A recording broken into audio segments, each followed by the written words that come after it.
definitely a pleasure to have you with us for this week's Tapatan sa Aristocrat. Today we have distinguished resource persons. We have distinguished medical practitioners and a researcher and a statistician combined. And we'll be joined by a lawmaker later. Let this be clear to everyone. We first invited Health Secretary Garin to join us today for her to talk about the immunization program and the dengue vaccine. But she referred our invitation to Dr. Lyndon Lisoy, who's also not available because they have this historic event at Parang Elementary School in Marikina where they will distribute the dengue vaccines. So we were left with no other alternative but to listen to the concerns of medical practitioners. So instead of talking about the weather, we decided to invite our resource persons. Neither can we talk about the birds and the bees and the flowers and the trees. So, to begin with, in 1976, the Philippine government initiated what is called Expanded Program on Immunization, and the rest is history. So, pakilala na natin, Sky, ang ating mga panauhing narito ngayon. Magandang umaga po sa inyong lahat, and we have very interesting guests for today kasi nakakagulat yung mga naririnig ko kaninang mga kwento, no? But at the same time, we're going to have a very good presentation for today from our guest. First is a professor of the UP College of Medicines, Dr. Antonio Miguel Dans. Magandang umaga po, Doc. At siya rin ay isang Yes. national scientist. O, Okay. di ba? Academician. All right. Soon to be scientist. All right, and our next guest is he's a director ng PhilHealth. Let's all welcome Dr. Antonio Leachon. Good morning, Magandang umaga Doc. po, Doc. And ito, maraming sinasabi to kanina, malalaman natin ngayon. She's from the Women's Health Philippines. Let's all welcome Miss Mayi Fabros. Magandang umaga. Okay, so let's start. Simulan natin. Ang unang tanong siguro, Dr. Dance, yung bakuna, for it to be effective, ano ang dapat maganap?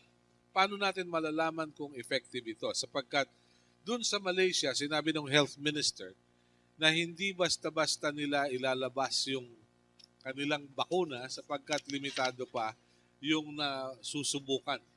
So, please do us the honors, Dr. Tony Dance. What do you have to say? Para malaman kung effective ang isang bakuna, may dalawang paraan. No? Pwedeng base mo lang sa blood test. No? Dapat tumaas yung antibody laban doon sa sakit na naging dahilan ng pagbakuna. So sa kaso ng dengue, dapat tumaas ang antibody against dengue. No? Yun yung isang paraan. Pero may mas magandang paraan para malaman kung effective ang isang bakuna. Kailangan maiwasan mo yung sakit na dapat iwasan. So, sa kaso ng dengue, gusto natin maiwasan ang pagka-hospital sa dengue, ang pagkakaroon ng lagnat, ang pagkamatay dahil sa dengue, at ang hemorrhagic fever. No? So, dapat di lang tayo kontento sa blood test. Kailangan kontento. Makita natin na talagang naiwasan yung sakit na yun. Kasi merong mga sakit na tumaas ang antibody sa dugo, pero hindi naman bumaba yung karamdaman na nararanasan ng mga tao. You have a presentation, right? Please share with us your presentation. Pakigamit na po ng isang microphone. Okay, good morning po. I'm Dr. Dance from the UP College of Medicine. Isa ho akong scientist, wala ho akong alam sa policy. So ang pag-uusapan ko ho yung science. Ang mag-uusap tungkol sa policy si Dr. Leachon at saka si Miss May Fabros. Okay, simula ako sa balita. Nung January 24, 2016, nanonood ba kayo nung PBA Philippines Cup? Nung January, hindi nyo alam yon. Ito yun eh. Game 4 ito. Panalo ang Alaska, 3 games ahead. best of 7. So isa na lang kailangan nilang panalunan. Ito yung nangyari sa Game 4. So yan ang Alaska, itong Birmen. Nung first quarter, lamang ang Alaska ng 28-20. Okay. Tapos nung second quarter, medyo humahabol ang San Miguel, 43-49. Pero lumaki na naman ito nung third quarter, 69-77. By the fourth quarter, anong tingin nyo? Dikit na dikit. Hindi ko tutuloy yung kwento. Kasi ganun din yung kwento ng dengue hanggang third quarter pa lang. Okay. Ngayon, pag-usapan ko ngayon yung kalaban natin, yung dengue. Ang dengue kasi, 4 na klaseng virus yan. No? Mahirap tandaan yung pangalan, kaya kailangan sulat nyo. Okay. Si dengue 1, si dengue 2, dengue 3, at dengue 4. Mahirap tandaan. Mahirap. Ngayon, mula nung ginawa ang study ng Sanofi Pasteur, isang malaking pangamba ang nasa kanilang isip. No? Pangamba to sa lahat ng dengue vaccine. Kakaiba tong virus na to. No? Ganito yung dengue vaccine. Pag meron kang nakontra na isa o dalawa sa mga virus na to, alam nyo ang nangyayari? Ang nangyayari, nagagalit yung ibang dengue virus. Mas nagagalit sila, kaya tumitindi yung sakit. No? Ang nangyayari dyan, after 3 years, nabawasan mo nga yung dengue, pero dumami yung may malalang dengue after 3 years. Yan ang isang pangamba, hindi pa naman proven. No? Ang tawag dyan sa phenomenon na yan, antibody-dependent enhancement. Pati ako nahihirapang bigkasin to. So tawagin na lang natin na ADE. Yan ang kanilang biggest fear going into the study. Kaya ang ginawa nila when they did the study, they made sure they will follow up not just for 2 years, 3, 4, 5, and 6 years yung follow-up. Kasi yung antibody-dependent enhancement is a late phenomenon. Kung gusto nyong matandaan ng mas madali, ADE is a fourth quarter rally. Hindi pa talo ang kalaban hanggat di pa natatapos ang laro. Okay. Tingnan natin ngayon yung study on dengue vaccine, no? Nagaling sa Sanofi Pasteur. Ang ginawa ko rito, yung mga percent nila, ginawa kong 10,000 children. Ano bang mangyayari pag binigyan mo ng vaccine at pag binigyan mo ng placebo? Alam niyo ba yung placebo? Ano yun eh? Injection din yon, pero gaw-gaw lang yung laman nun. Wala namang active ingredient. Kung gumagawa ka ng trial sa bagong gamot, bibigyan mo ang 10,000 bata ng gamot na inaaral mo, and 10,000 bata, bibigyan mo naman ng placebo. Titingnan mo after 2, 3, 4 years kung ilan ang nagkakasakit, kung naiiwasan talaga. Okay, tingnan natin, if we vaccinate 10,000 children, itong mangyayari. 58 ang magkakaroon ng severe dengue sa placebo. Pag binigyan mo ng vaccine, 18 ang magkakaroon ng severe dengue. Para sa akin, wag na nating pag-usapan yung mga dengue lang na hindi naman severe. Kasi most dengue infection is mild. Okay? Hindi naman tayo gagastos ng napakalaki to prevent mild disease. Ang kinakatakutan natin yung life-threatening dengue. So ito yung result nun, yung life-threatening severe dengue. Ang laki nung bagsak, di ba? So napaka-effective nung gamot in preventing severe dengue. Tingnan natin yung second quarter score, lumabas to last year. Nagrarally yung placebo. Nagrarally yung dengue vaccine. Kumbaga, dumadami na yung may severe disease sa kanila, no? Doon sa mga binakunahan na bata. Pag tiningnan mo yung first half score, ito na. Pag binakunahan natin ang 10,000 children, 61 under the placebo group will have severe infection, 34 will get severe infection doon sa binakunahan. So lamang ang dengue vaccine kasi mas konti ang nagka-severe dengue. Okay. Ang problema, ano ba ang problema ron? Ang problema, first half pa lang eh. Diba? Wala pa yung results nung third quarter at saka fourth quarter. At yun sinasabi namin na hindi pa natin masisigurado na mananalo ang dengue vaccine dito. Parang yung kwento sa Alaska at sa San Miguel Beer. No? Nanalong San Miguel Beer sa Game 4 through an extension. Tapos nanalo pa sila sa Game 5, Game 6, and Game 7. So nakuha nila yung championship despite being behind 3-0. Ngayon lang ako nakakita ng ganun na tournament sa habang buhay ko. Matanda na ako eh. So maraming basketball game na akong napanood. Pwedeng mangyari yon. Ngayon, ang isa kong gustong sabihin sa slide na to, kay nino ba tayo kampi? Kami kampi sa dengue vaccine. Sana manalo ang dengue vaccine. Sino ba naman ang kukontra nun? Kaya lang, wag natin sabihing panalo kung nasa first half lang tayo. Kasi baka matalo pa tayo. No? Hindi bali sa basketball, pwede tayong pumusta. Pusta ako, mananalo yung dengue vaccine team. No? Ang anong pinupusta natin kung buhay ng taong pinag-usapan, ang pinupusta natin, yung kalusugan ng mga anak natin. Okay. So itong last slide ko, sa tingin namin, hindi lang kami ang may duda.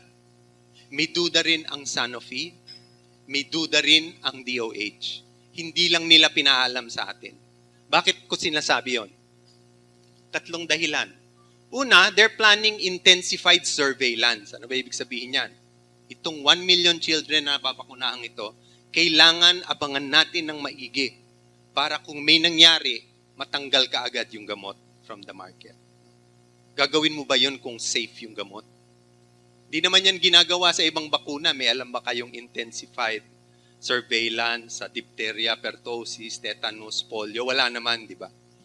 Ang pangalawang dahilan, kumukuha sila ng informed consent. Ibig sabihin, pinapipirma nila yung mga magulang na okay sa kanilang mabakunahan. Ibig sabihin, may pangamba sila, di ba? Kasi hindi naman kumukuha ng informed consent para sa ibang mga bakuna. And the last reason, ito. Umaandar pa yung study, ginagawa pa nila to. Yung mga pasyente na nabigyan ng placebo at vaccine, sinusundan pa nila. Kung talaga totoo ang sinasabi na proven safe na ito, dapat ihinto na yung study. I do trials eh. Yan ang trabaho ko. Pag napatunayan mo na safe and effective, hindi na pwedeng ituloy yung trial, ihinto mo na. Katulad nito, pag napatunayan na effective yung dengue, kailangan hinto na natin yan, lahat ng pasyente sa trial, bigyan na ng vaccine. Kasi unethical naman ang binibigay sa kanila, placebo pa rin. No? So yun ang tingin namin, may pangamba sila. Yun lang ang gusto naming ipaabot sa taong bayan. Na merong possibility of antibody-dependent enhancement. Which is, nabawasan natin ng mild dengue, nabawasan natin ng dengue, pero dumami naman ng severe. Yung mga nagkaroon, severe yung sakit nila. Hindi lang kami ang natatakot dyan. Pati ang DOH at saka Sanofi natatakot dyan. Siguro naman, dapat malaman ng taong bayan ito. Thank you. Thank you very much. Pakinggan po natin mga kaibigan si Dr. Tony Leachon. Siya nga pala ay Independent Director Representative ng Monetary Board sa PhilHealth. Kaya pag pera pag-uusapan, siya yung nagbabantay. Let's have it, Doc. Okay. Maraming salamat, Dr. Dan, sa lahat na nandito ngayon. Ako po, hindi nandito dahil ako po ay nagre-represent po ng DOH at PhilHealth. I'm here because I'm wearing so many hats. Ang first, I'm the president of the Philippine College of Physician Foundation. So, as a As a physician, ang rule ho namin is first do no harm to your patient. So that's the reason why we are here. The second, I'm an independent director of the PhilHealth. My job, according to the central bank governor and the monetary board, is to monitor the funds where sin tax will actually go. So yun ang job ko po. And as a taxpayer, we should know kung saan pupunta talaga yung taxes natin. Right. Ngayon, going back right now to this particular story of Dr. Dance on the third quarter rally, si Leo Austria, the coach, is my neighbor and my patient. Okay? So ang ginawa namin ni Leo Austria is to review the past games so that we can win the future. So we watch the New York Knicks na Game 7, that's Willis Reed. We watched that particular movie by Al Pacino, Never on a Sunday, kung paano ka manalo inch by inch. So it ain't over till it's over. Kaya nanalo siya ng Game 7, which is the biggest game in any professional sports na nanalo ka. But I have only one slide. Hindi kami ang laban sa vaccine. Don't get me wrong. Kasi we are excited right now na mayroong bakuna for dengue. Right? Ngayon, tayong unang-una nito magmamarket aside from Brazil and Mexico, but other countries like Singapore and Malaysia are adamant to start with because they are actually waiting for the World Health Organization guidelines. How long? What to wait for? At saka bakit? So these are three burning questions na kailangan natin. Ang World Health Organization, yun na nagbibigay ng guidelines kung paano ka nagpapabakuna. Meron ho sila dong committee, ang tawag SAGE, Strategic Advisory for Group of Experts na mag-i-evaluate ng bakuna sa kalidad, sa efficacy at safety. At pagka okay po yun, sasabihin nila ang guidelines globally. So ang nangyari the past few days, napansin natin parang hihintayin and then suddenly, according to the World Health Organization, nasa dyaryo naman na the DOH can go on even without the WHO guidelines. So parang decision ng Department of Health yun. Kaya lang, how long ang gusto nating hintayin? 2 linggo lang ang sabi ng World Health Organization. Hintayin nyo kami kasi maaaring may masabi kami rito being the global agency, di ba? Lahat naman ho ng bakuna sa buong mundo, World Health Organization na nagsasabi. Now, yung what to wait for, yung tinatawag na SAGE report, nagbibigay ng gabay sa pagbabakuna sa dengue. Kasi first time to It's a breaking news, di ba? So, hinihintay natin yon. Right. At bakit? Kasi independent opinion siya. Hindi siya ginawa ng kumpanya, ng French company na gumawa nito para walang bias. Naintindihan po ninyo? Kasi pag yung kumpanyang gumawa, maaari may bias yun. Right? Okay. So kailan siya na-aproban? Disyembre 2015. Ngayon ay Abril 4. So only 5 months lang tapos max vaccination. Alam niyo po, kailangan ipagtapat ko po sa inyo, 20 years po akong expert ng pharmaceutical medicine. Yan ang una kong buhay bago ako naglingkod sa Department of Health for the syntax lobbying.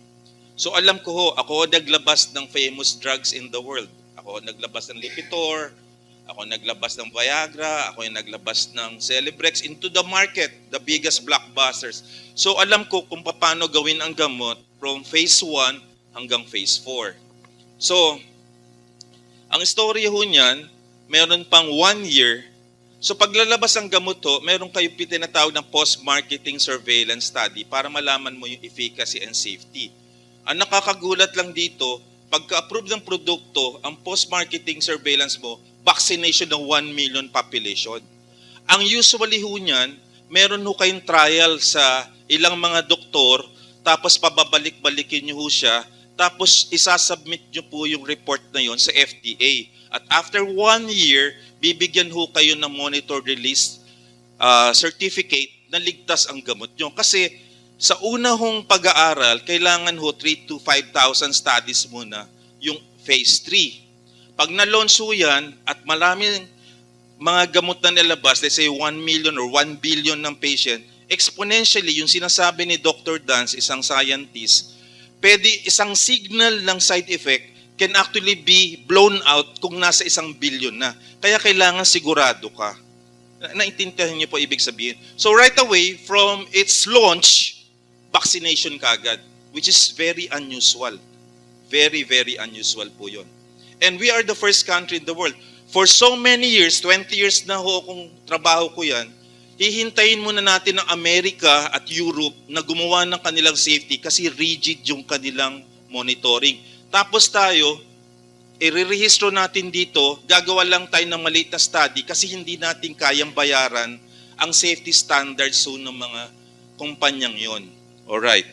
Now, hihintayin natin ang final results ng study kasi meron na hong bakuna ngayon, do meron pang 5 lalabas pa. Naintindihan nyo po? So, kailangan natin malaman po yun.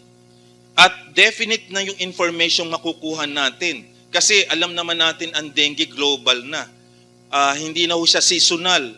Because of travel and all, nagkakaroon na. And because of the climate change, nagkakaroon na talaga ng marami pong dengue ngayon. So, dapat importante.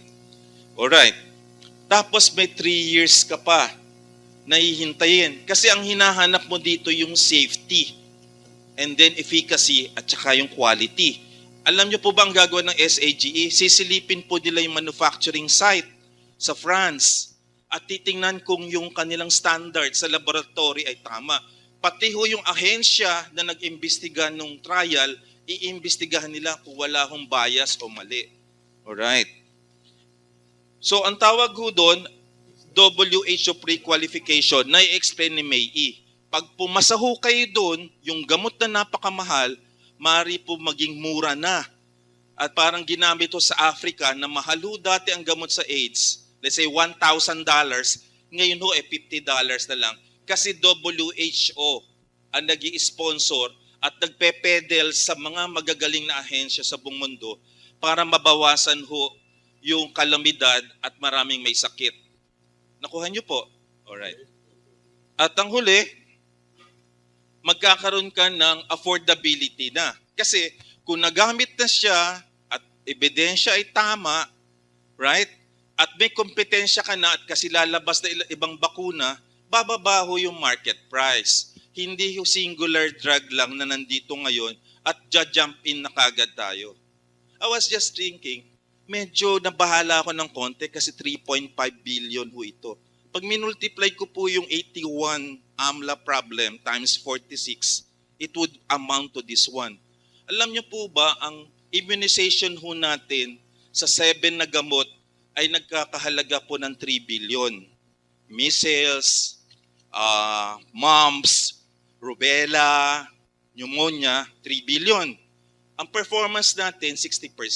Gagastos ka ng 3.5 billion sa isang sakit na dengue. Samantalang ho yung expanded immunization na ginawa since 1976 ay hindi natin perfecto. Yun lang po. Maraming salamat. All right. Wala pa naman siguro data overload, ano? May, I guess you have some slides to show para kompleto tayo. Sige po. Maliwanag yan. Sige, May. Maraming salamat sa kapihan, sa Aristocrat, sa imbitasyon sa amin ngayon. Siguro kung sa dalawang kasamahan ko, ang ginagamit nila na ehemplo, sa akin pag-ibig.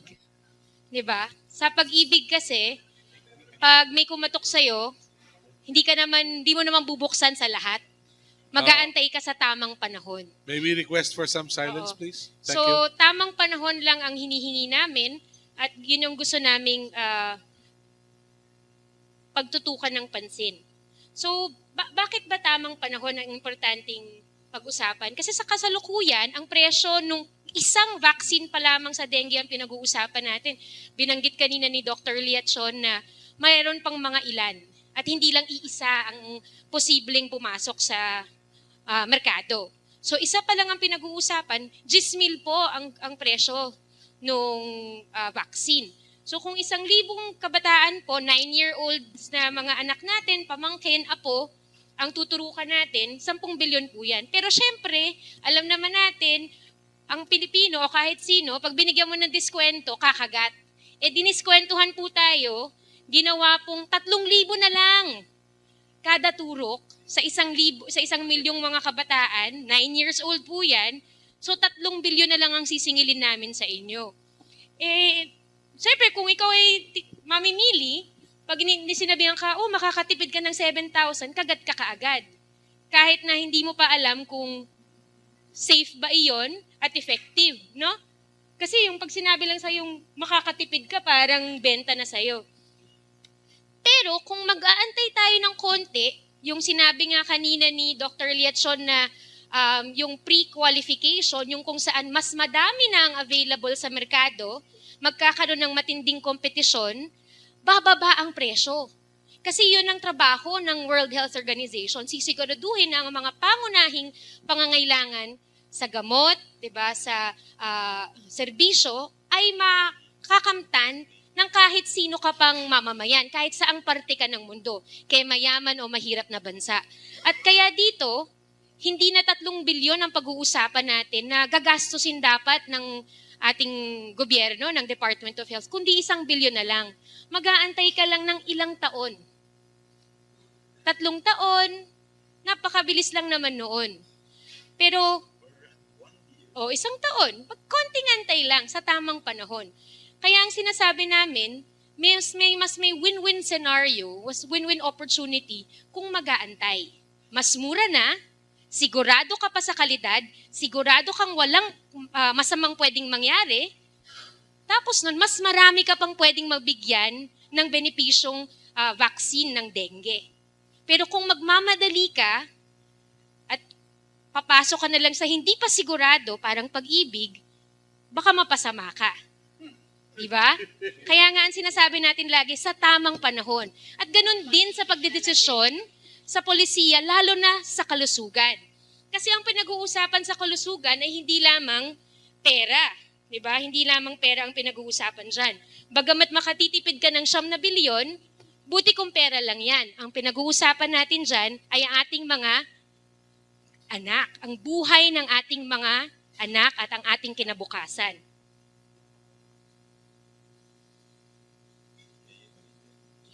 So ito po, napakaganda ng slide po na ito dahil dito mapapakita yung tinatawag na efficient use of public funds kung mag-aantay tayo. Dahil dito, mas daraan sa rigorous na testing, bababa ang presyo, mas magiging affordable siya, at mas marami tayong pwedeng pagpilian. Hindi ka na lang madadala kung ano yung nariyan. Mas mapag-iisipan mo kung ano talaga ang inyong kailangan. So with a 2-fold drop, we will be able to vaccinate not just 1 million, but 2 million people. Diba? With the same amount of money. So ibig sabihin nun, mas smart kapag mag-aantay ka. At you can even be smarter kung mas mag-aantay ka pa kasi we'll be able to vaccinate 4 million people, diba, if we wait a little bit longer. Because the market will make sure that competition is available to ensure that prices and these vaccines are affordable to everyone. Kahit nakatira ka sa mayaman, mahirap o a middle-income country like the Philippines. So binanggit kanina ni Dr. Leachon yung WHO pre-qualification program. So yung proseso, kung sa mga hindi familiar sa World Health Organization, ang WHO ang international institution na nangangalaga sa public health. So ibig sabihin nun, para masigurado nila na kalidad, na quality, na hindi na safe, 'di ba? Walang masasaktan, walang maaagrabyado, hindi dangerous, at saka talagang epektibo yung mga gamot at serbisyo na makakamtan natin, dumadaan sa isang matinding pre-qualification process. Okay. So una, meron kasi na natawag ng mga international or gold standards patungkol sa quality, safety, and efficacy. Iba-iba yung standards na ito sa iba't ibang gamot. Pero ang ibig sabihin na ito, sa buong mundo, merong isang estante, meron tayong isang standard na tinitingnan. At dahil dito, dahil kasalukuyan pang tinitest ang dengue vaccine ng Sanofi at iba pang mga dengue vaccines, wala pa talaga tayong na-establish na talagang karampatan na standard na pwede natin masabi na pumasa na siya doon. Kasi ngayon nga, inaantay pa natin, di ba, konting panahon lang, 2 weeks, yung resulta ng SAGE study, o SAGE analysis. Pangalawa, yung pre-qualification program, paulit-ulit namin babanggitin, ito ang nagki-create ng environment para magkaroon ng competition, para magkaroon ng mas maraming available na options at bumaba ang presyo, no, ng mga gamot sa merkado. At dahil mas mababa yung presyo, mas malaking tsansa na mga mahihirap na bansa at medyo mayaman na bansa kagaya ng Pilipinas na maka-avail ng mga gamot na ito. Sige. Ito yung isang example na sinite natin. Una, nung 10 years ago, yung isang buwan na treatment ng HIV antiretroviral drug cost $1,000. Pero ngayon, $50 na lang siya. So in 2003, 17,000 patients received antiretroviral drugs in Uganda. In 2010, this number was nearly 250,000. So ibig sabihin nun, pag nag-antay ka lang ng konti, mas marami kang pwedeng mabagyan ng gamot. So price drops by 1/4 and we will be able again to vaccinate 4 million people instead of just 1 million. Okay. Klaro pa po ba? Ito po yung example ng reply slip sa field trip. Ay, hindi po pala.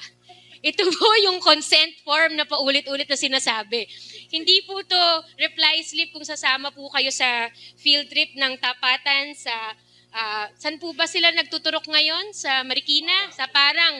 Hindi po ito reply slip. Pero ito po ay ang tinatawag nilang consent form. So babasahin ko po sa inyo para kung sang-ayon ba kayo na ito ay consent form at ito ay hindi reply slip lang sa field trip, no? Pahintulot ng magulang, mahal na magulang o tagapag-alaga. Ang paaralang ito ay magsasagawa ng libreng pagbabakuna laban sa dengue sa lahat ng mag-aaral na nasa ika-4 na baitang na may 9 na taong gulang o higit pa sa school year 2015-2016 sa rehiyong ito. Ang bakuna laban sa dengue ay ibibigay ng 3 beses. Unang bakuna, pangalawang bakuna pagkaraan ng 6 na buwan mula sa unang bakuna, at pangatlo, pagkaraan ng 12 buwan mula sa unang bakuna. Ang pahintulot ng magulang na ito ay ibinibigay sa inyo upang humingi ng permiso para sa planong pagbabakuna na isasagawa sa petsa na ito. Para sa katanungan o kalinawan ukol dito ay maaaring makipag-ugnayan sa tanggapan ng prinsipal o punong guro. Maraming salamat, lubos na gumagalang, pangalan at lagda ng prinsipal o punong guro. Meron pa po siyang yung reply slip po ito. Ito ay katunayan sa pagbibigay ng pahintulot sa magulang ukol sa pagsasagawa ng libreng pagbabakuna laban sa dengue na isasagawa sa paaralan. So kung pumayag ka o hindi, nauunawaan ko ang impormasyon na 3 beses na bakuna sa dengue ang ibibigay sa aking anak. Lagyan ng check ang kahon sa ibaba. Oo, sumasang-ayon ako na mabakunahan ng dengue vaccine ang aking anak, sang-ayon sa rekomendasyon ng kagawaran ng kalusugan, o hindi ako sumasang-ayon na mabakunahan ang aking anak ng bakuna laban sa dengue. Mga dahilan, kasalukuyang tumatanggap ng pagsasali ng dugo sa loob ng 3 buwan. Buntis yung anak nyo, nagpapasuso, o umiinom siya ng corticosteroids, kayang-kayang bilhin niya ng mga bata, o nagpapa-chemotherapy, nakatanggap ng ibang bakuna ngayong buwan, o iba pang dahilan. So kailangan sabihin kung ano yung dahilan, bakit ka hindi sasama sa field trip, hindi ka magpapabakuna. Pangalan at seksyon ng mag-aaral, pangalan at lagda ng mga magulang. Bakit namin sinasabi na ito ay parang field trip lang, no, na reply slip? Kasi kung babakunahan ka ng isang bagay isang gamot na kasalukuyan na ititest pa lang o kahit na anong gamot na hindi mo alam, paano ka sasang-ayon kung hindi mo naiintindihan? So, ang nakikita namin, maraming kulang sa consent, sa form at sa proseso. Ano ba ang mga kulang dito? Una, maaaring magkaroon ng lagnat at panghihina. So, yung impormasyon dun sa adverse effects, hindi nakasaad sa consent form. So, kapag nag-check ka lang dun na, oo, papayagan ko ang anak ko, hindi mo alam na meron palang posibilidad ng adverse effects na pwede siyang magkalagnat, pwedeng magkaroon ng panghihina, at hindi rin sinabi na pwede ka magkaroon ng pamamantal o mga allergic reaction. Hindi rin sinabi na pwede kang magkaroon, may 60% chance na pwede kang magkaroon ng mas matinding strain ng dengue. Hindi nakasaad doon. At wala ding sinabi doon sa consent form na kapag nagkaroon ka ng kahit na anong implikasyon, di ba, adverse effects o nagkaroon ka ng dengue, hindi sinaad doon kung saan ka dapat pumunta, ano ang dapat mong gawin. Kaya sa tingin namin, hilaw siya. At yung form na yun ay refleksyon ng hilaw na proseso ng pagbibigay ng consent o pagkuha ng consent mula sa mga tao, yung mga magulang at pati yung bata dun sa proseso na magaganap. Bakit may problema sa proseso? Yung form ay problematic na at ang proseso ay problematic rin. Kasi walang advice dun sa referral system kung ano ang dapat mong gawin at saan ka dapat pumunta kapag nagkaroon ng mild side effects. Wala ring sinabi doon pag nagkaroon ng severe side effects, nagkaroon ka ng matinding strain ng dengue. Okay. So, sorry, last na lang po. Last point. Bakit magiging win-win scenario kapag kailangan maghinay-hinay muna at pag-isipan itong programa ng dengue? Bakit kailangan itong form pa lang nito ay dahilan na para itigil muna? Kasi yung mga bata at ang mga magulang ay hindi klaro sa kanila, nanay po ako kung hindi ko alam kung ano magiging implikasyon sa anak ko, hindi ako lalagda. Hindi ako papayag. Hindi ko alam kung yung mga nanay na at mga magulang at kahit yung bata kapag nalaman nila na ito yung potensyal na pwedeng maging side effects, ito yung harm na pwedeng mangyari at hindi na ipaliwanag sa kanila, ano kaya ang pakiramdam nila? Ano kaya ang sasabihin ng mga nanay na ito, ng mga tatay na ito, at lalo na ng mga batang ito na kinabukasan ng ating bayan? Ang problema sa pag hindi natin isinuspend ito at pinipag-isipan at itama sa tamang panahon ang pag-iimplementa ng programang ito, hindi lang talo tayo sa pera. Talo tayo kasi mawawalan tayo ng tiwala sa institusyon. Ano yung institusyon na yan? Institusyon ng kagawaran, ng kalusugan.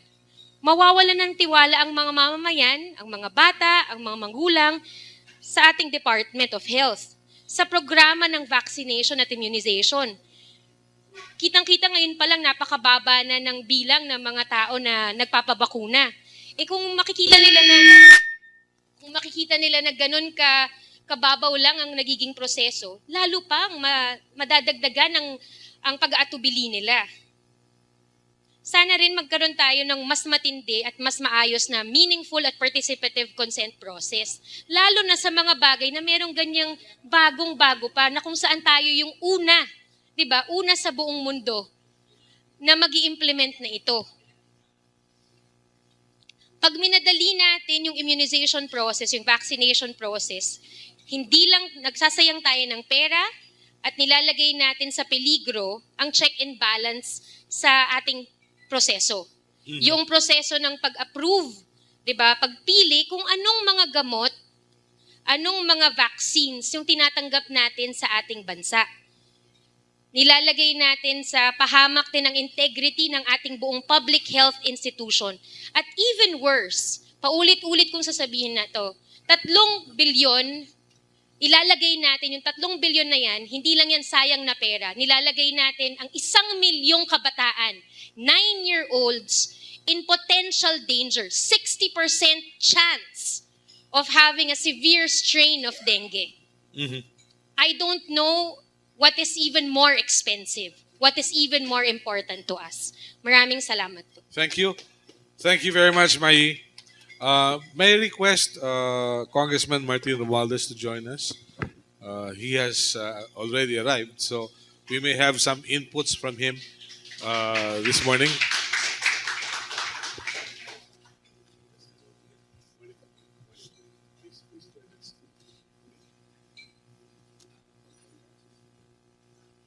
Okay.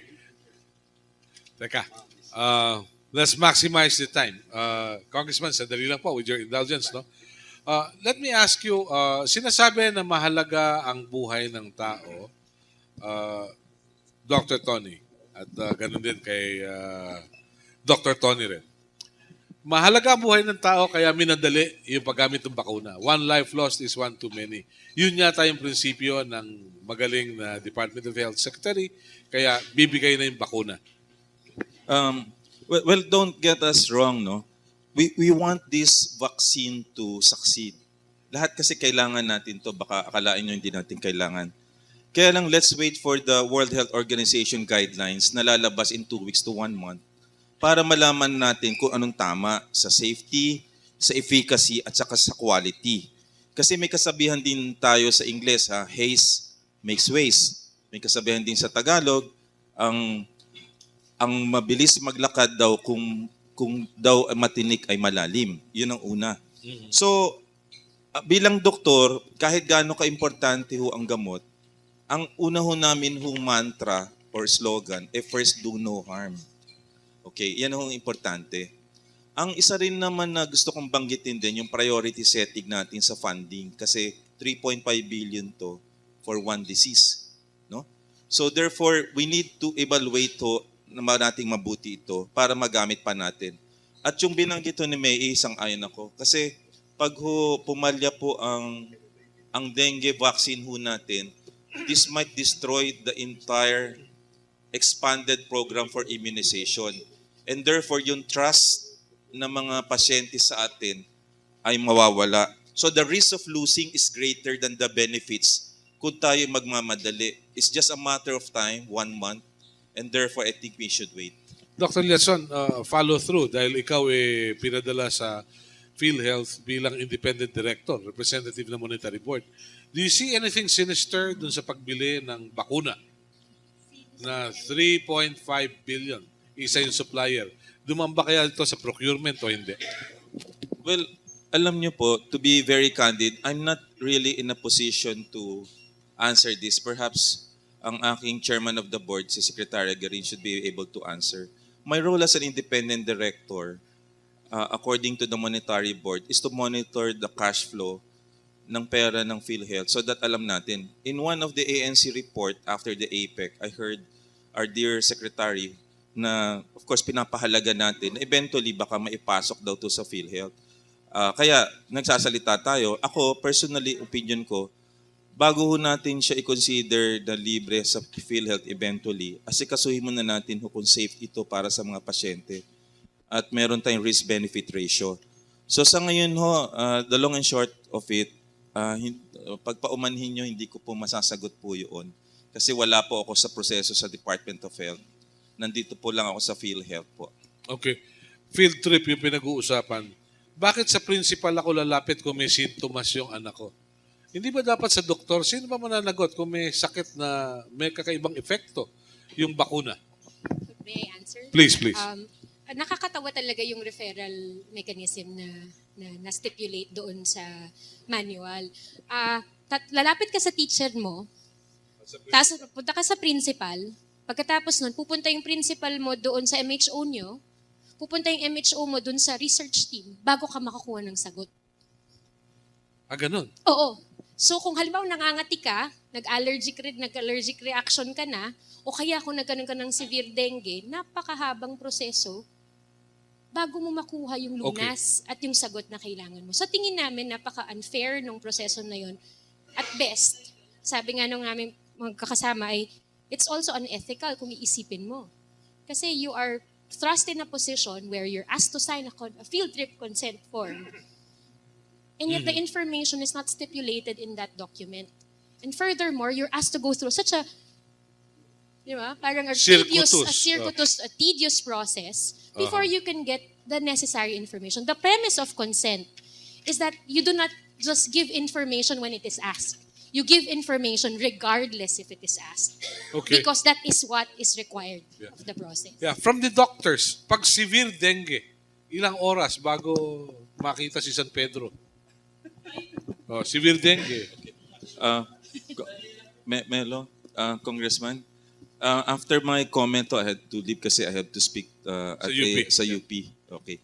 So let me answer kasi medyo kami ni Tony ang dalubhasa ho dito. Pag naglabas po kayo ng gamot, first time in the market, we call it a post-marketing surveillance. Dapat to doktor ang nagmo-monitor ng side effects. Pag nangyari ho dito, sagutin ho to ng agency, sagutin din ho ng kumpanya. Ang tawag ho doon, indemnification. Right. Pag nasa market na, mabuti kung private pa rin.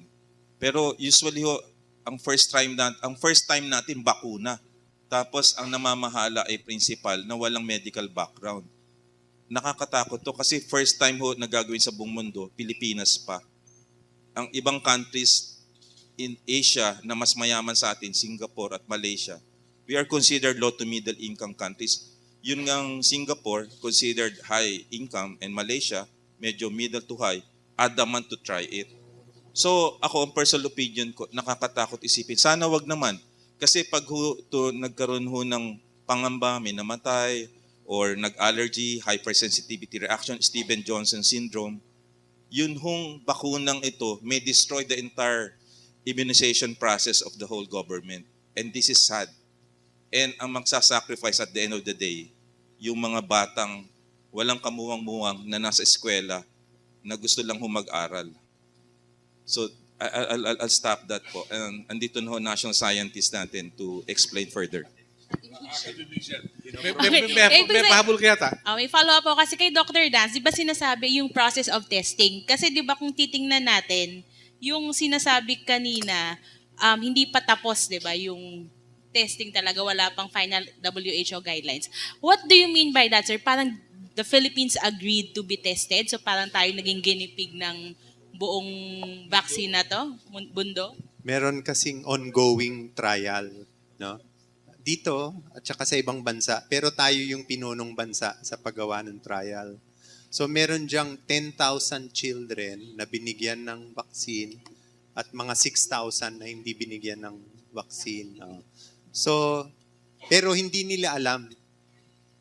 Kasi magkamukha yung vaccine tsaka yung placebo. So hindi mo alam kung alin yung natatanggap mo. Ngayon, binabantayan nila yan every year, pupunta ka ulit, bibisitahin ka, titingnan kung nagkasakit ka ba, o nagka-dengue ka ba, Titignan kung buhay ka pa. buhay ka pa. Kasama po yun kung buhay ka pa. So, itutuloy mo yan kung hindi ka pa sigurado.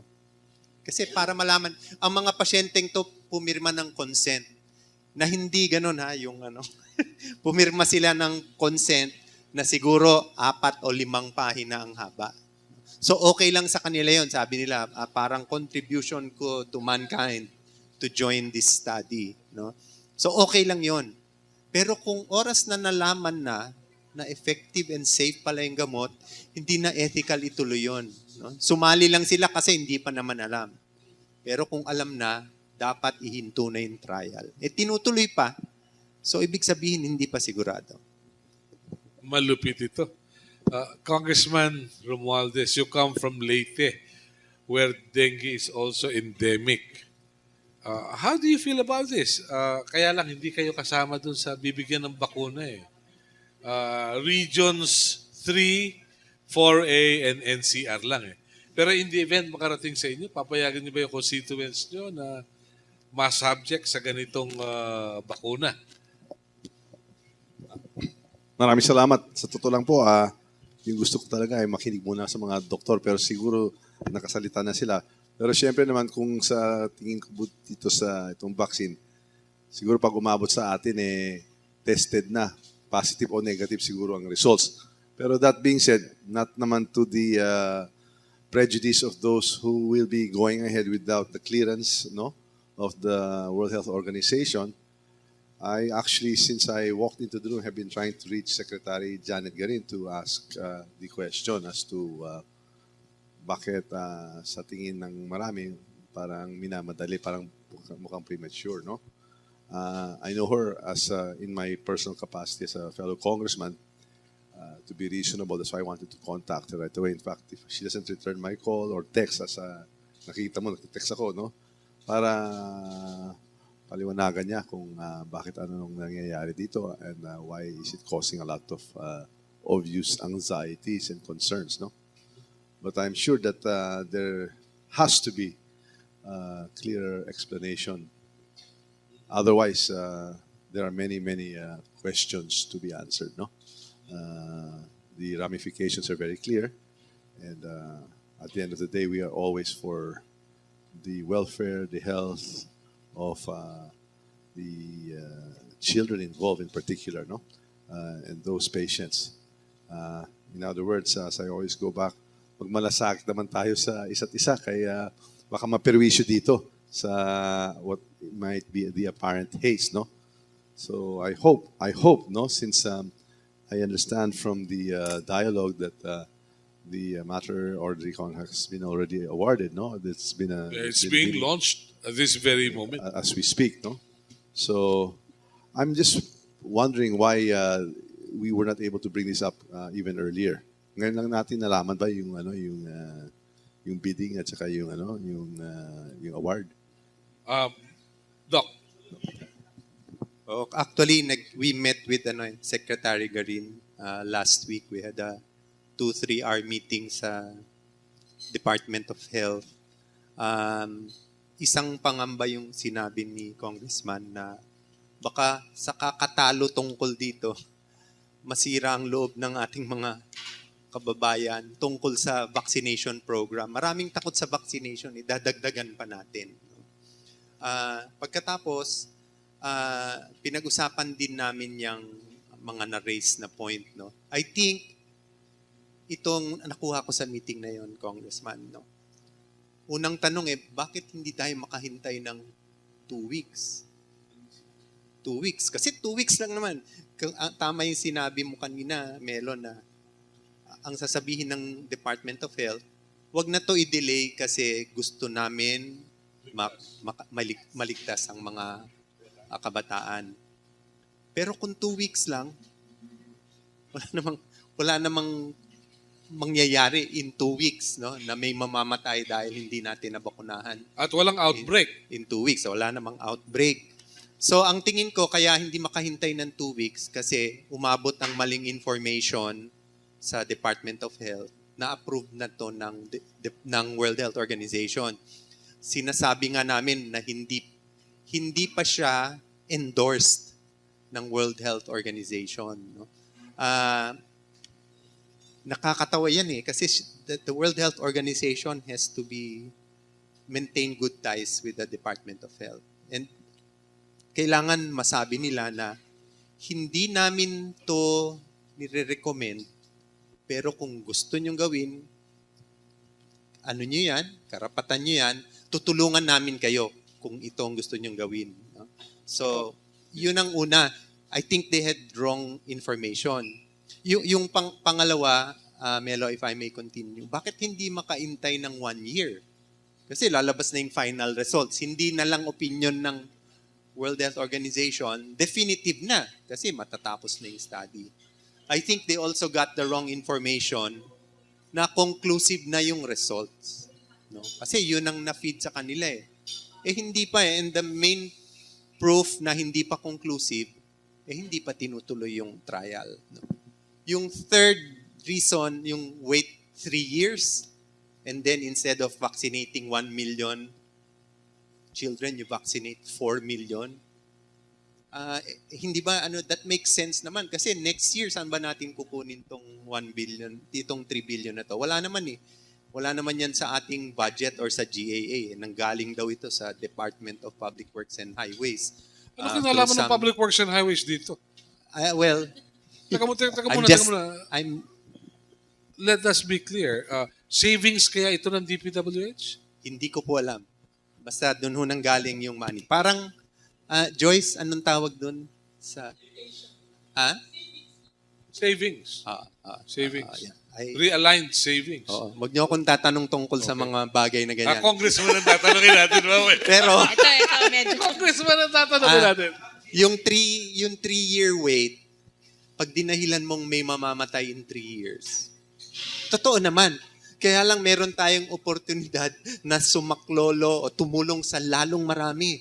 Kasi yung for the same amount of money, we will help 4 million people. Baka hindi lang children, baka pati mga working class na in endemic areas, no? Mabigyan na natin. So, yun lang pinagtalunan namin eh. Yung paghihintay. Yung paghihintay. Short, long, longest. And the longer you wait, the more you gain. Ang hindi namin maintindihan kung bakit kahit yung 2 weeks, hindi mahintay. Okay. So, hindi kaya ang dahilan nun, kaya sinabi ng WHO na bahala na kayo, katatapos lang natin ng Lenten season. Nag-Poncio Pilato yung WHO.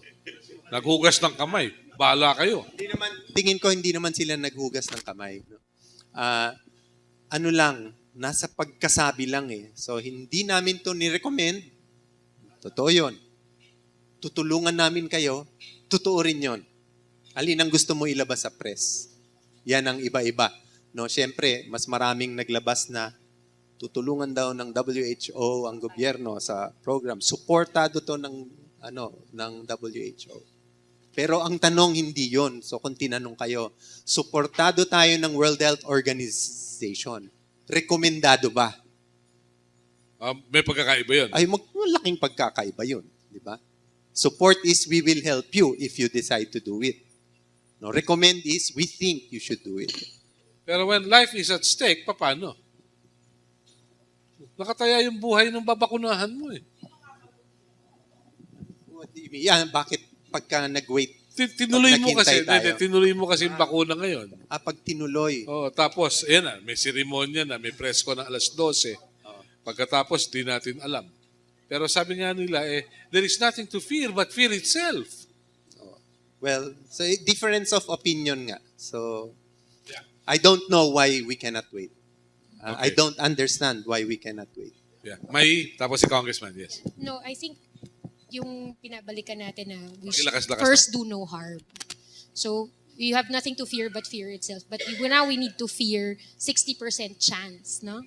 Bakit? Kasi may 60% chance, ito yung hindi nasabi, kapag in-injectionan kita ng 3 beses, merong 60% chance na magkakaroon ka ng mas severe na strain ng dengue.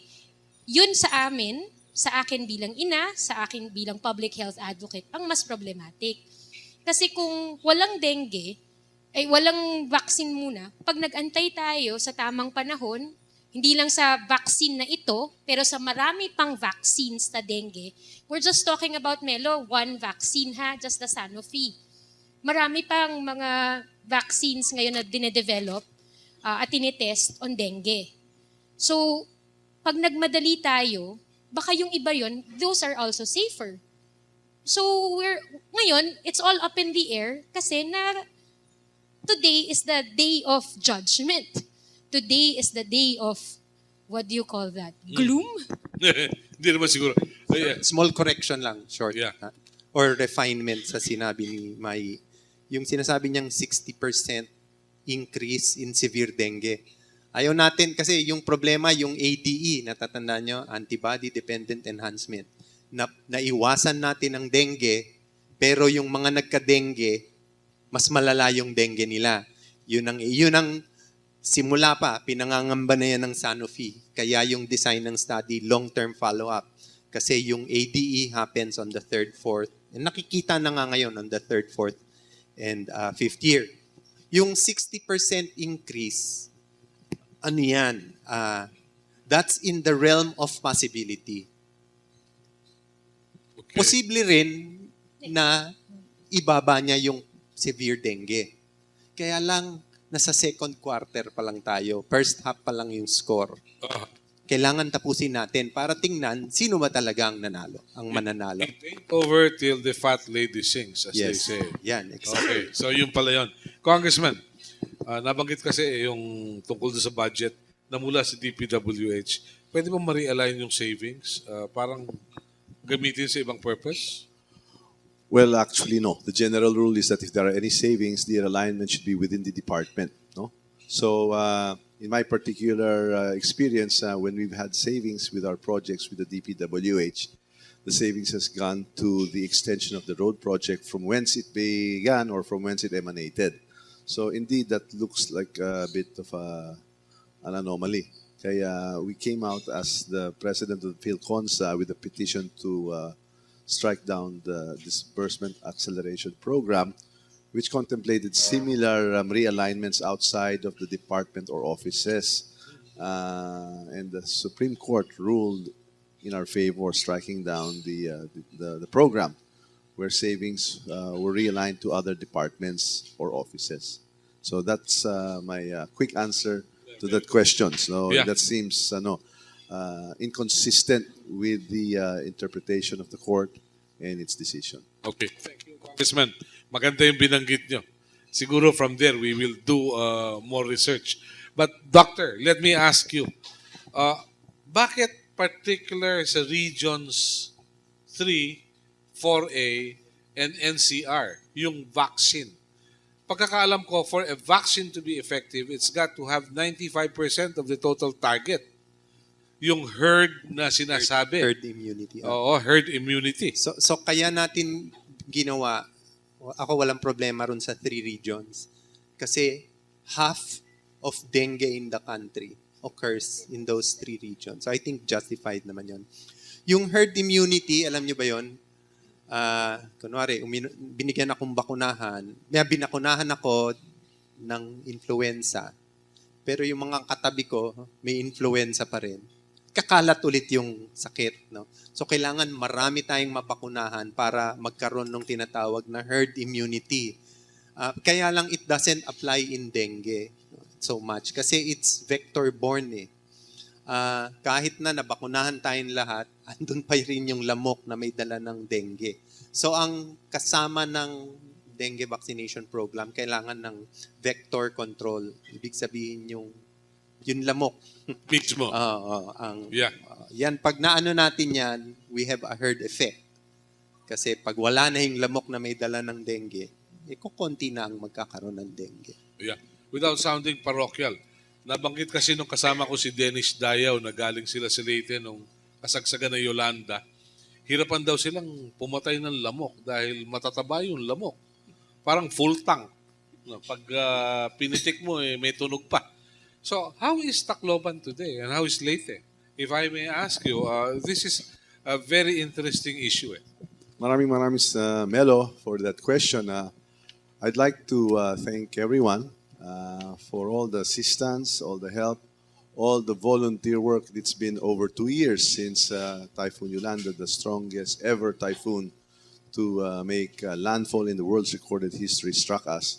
And indeed, the devastation and the number of casualties were so tragic and disastrous that we thought there was no hope.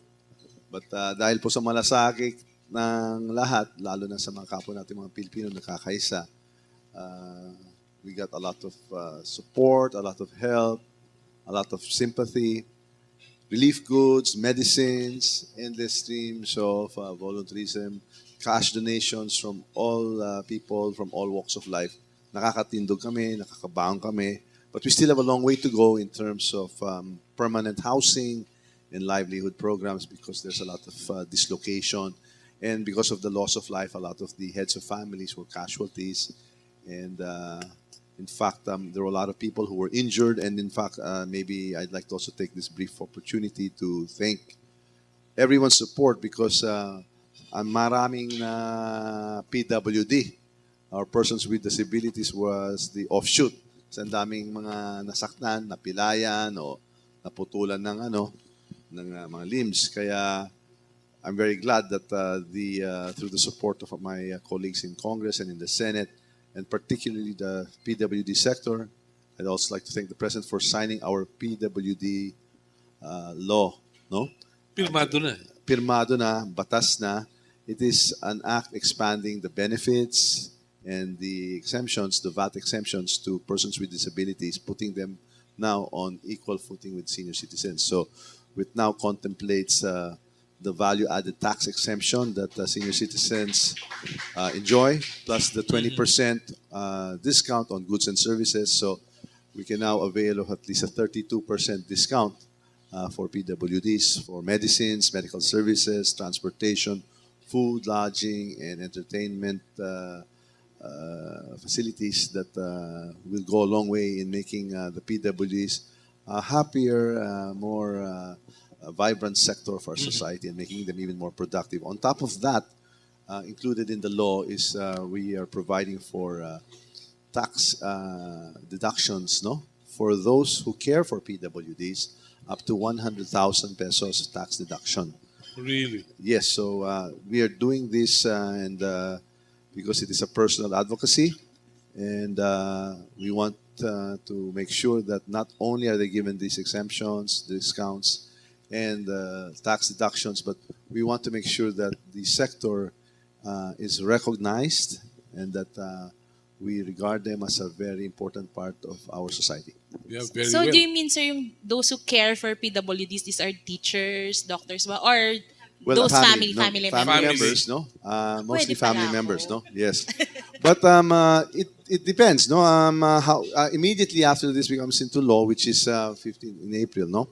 The president signed it into law, and it's obviously being published right now. Sa official gazette. So we are going to rush the implementing rules and regulations, and we would most like to entertain these types of concerns and questions to further refine the law on the inclusions of those who will be considered eligible. Because meron mga sinasabi in locus parentis, kasi kung minsan may mga tumutulong sa PWD na hindi directly related, no? So baka ma-avail natin din yan. So we will have a process not dissimilar to the OSCA, no, for the Office of Senior Citizens Affairs. In fact, I am also the principal author of the PIDAO, the Persons with Disability Affairs Offices, no, which will help in the administering of this law. So we're very, very glad, we're happy of this triumph for the PWD sector, and I'd like to thank them for entrusting me with the confidence to get this measure through. And again, with many thanks to our fellow members in the industry, in the sector, and in the Congress and in the Senate themselves, the President. Ba? Dalawang bagay. Doc, pag sinabing PWD, anong mga disabilities to? Yeah. Let's take it from a doctor. So napakaraming klase. No? Disability can be physical, halimbawa mga may bale or mga stroke patients na May polio. paralyzed, may polio, yun. Pero pwede ring mental disability, so yung mga autistic, so it's mainly you're dependent on your activities of daily living, yun, disabled ka because you need help from other people to take care of you. Really? So, magandang bagay ito. Yes, please. In fact, Melo, the total recognized or registered number of PWDs right now is 1.5 million. We feel that based on what the good doctor has just mentioned, it actually approximates closer to 10 million. And this is part and parcel also of, well, I hate to state it, but especially I come from a rural area, no, in Leyte. Maybe it's because of the culture and the old practice. PWDs have often been put to the background, And I hate to say it, but sometimes nahiya na nga yung pamilya na ipakita at saka discriminated kasi, well, unang-una, di ba, it might not be the most pleasant thing to see and to work with, but nonetheless, I, for one, I've felt this has been my personal advocacy ever since I was a child. Because people saying, ba't ginawa mo to, Kong? Kasi hindi naman to masyadong top of the mind in terms of issues for someone running for a national office. Well, I just wanted to say this has been a personal advocacy because I feel that every Filipino family has either a family member, a relative, or a close friend who is a person with disability. And it touches the lives of most Filipinos. And in my particular instance, I have a first cousin who was a special child, and I noticed that at a very early age na hindi makakahabol, hindi makasunod sa mga laro natin. And it was only then I learned at an early age that she was a special child who needed special attention, and so I had this advocacy ever since, and I worked in the special education schools, and I had one great opportunity to work in one of the better special education schools in the United States. And I was a teenager then. I even reduced my experiences in this book called To Be Themselves. It was when I was 16 years old. Really? And it was even published by Prentice Hall of New Jersey. So it was something, I just bring it out now because I was asking, ba't ito yung pinili mo? Pero it's just something that I felt personally about. And I'm very glad that it has now become a law, and that I think it'll go a long way, in helping this very important sector of society, integrating them back in kasi magiging mas masigla, mas masaya, and they can definitely be very, very productive members of our economy and society. Kasama din Yeah. ba dito sa law, sir, yung paghanap ng work for them, mga ganon, for the PWD? We are actually going for positive action also. This is basically along those lines of this type of legislation. So in fact, as I mentioned, because this is a very close personal advocacy to me, I'd like to go for special education as well. There are many other facets of it, but it's a great triumph. It's the beginning of our triumph for the sector, and we will not stop. And that's why if you include me in the Senate, we will make great headway. And this is definitely part of our Malasakit platform, wherein we should show compassion to members of society. And that is our way of paying back, giving back to everyone who helped us in Tacloban. Okay. Maraming salamat sa lahat ng tulong at sa support. Maganda yan. Pero I don't know whether you noticed, in the Philippines, medyo bruto tayo sa may kapansanan eh. Years ago, sikat yung awiting doon po sa amin. Binabanggit na nagsayaw ang pilay, tapos nanood ang bulag, nakinig ang bingi. Pero we're very fond of making jokes sa may kapansanan. Mabuti na babago-bago na yung ating mindset. Pero, Congressman, let me ask you, since you come from Leyte, wala ka bang comics? No, I don't have one. No, I don't have one yet. I was told that some people were volunteering to put out the comics for me, and I was very flattered. But I've not actually put one out. Yeah. Will you? Well, if it could serve a purpose for my advocacies, why not? No. For the advocacies. Yeah, that's. You don't want to be portrayed as Superman, no? No, I reserve that Or to Batman. to the heroes of our society. Okay. Mabuti na po yung maliwanag. We'll open the floor to questions from our friends from the media. Okay? Yung dalawang issue natin, yung disabilities at yung health, yung bakuna. Please identify yourself and the entity you come from. No privileged speeches, no opinions except Linggoy Alcuas. Yeah. Oh, di ba? Okay. Good morning po sa lahat, lalo na sa inyong nandyan sa panel. Gusto ko lang kay Congressman Pakilala ka muna. Kapatid. Juvie de Guzman po ng DWBL. Gusto ko lang po, Congressman, sana, maganda yung tagline nyo may malasakit dapat, di ba? Oo. Ngayon, nakita nyo, narinig, kung hindi nyo nabutan, narinig po namin ang mga doktor na nagsasabing nag-aalala rin sila. Although hindi naman nila tinututulan yung tungkol sa vaccine. Kayo po, anong pwede nyo maitulong doon sa kanilang pangamba na ituloy ito agad-agad? Ay kaya na nga, bago pumasok dito, tinimbre na ako na ito pala yung bumabagang Opo. issue itong umaga na to. Opo ko. So, siyempre, I was trying to reach Secretary Janet Garin, who happens to actually come from Leyte. Yes, sir. And in fact, perhaps I would suggest that maybe we invite next time the Department of Health. We invited them in the first Invited place. po sila. Oh, and Kaya lang they, hindi sila nakarating dahil may event nga sa parang. okay. Baka natakot na kasi iba na yung iba For me to say. alam na nila yung mga tanong mo. No, it's not for me to say, but the letter was very specific. Ikaw lang ang bida rito. Tell us about the vaccine. Oh. Kaya lang, nagkataon ng conflict. But at the end of the day, kailangan talaga magmalasakit tayo sa isa't isa. And if this will create more harm than good, then definitely it is a program that should Opo. definitely be reviewed, if not at all, Opo. even curtailed, if not stopped, no? Kasi, Aha. but then again, ako, I'm not a doctor, and I'm literally coming into this very fresh. I'd like to give the benefit of the doubt, but the problem is that parang the toothpaste is out of the tube already, di ba? And we're now at this stage of crossing our fingers and hoping and praying that the World Health Organization will come out with flying colors for this vaccine. Otherwise, Yes. nakaka Pangamba. Oo. Ayan. So that for one will be our fervent prayer Opo. that it works out.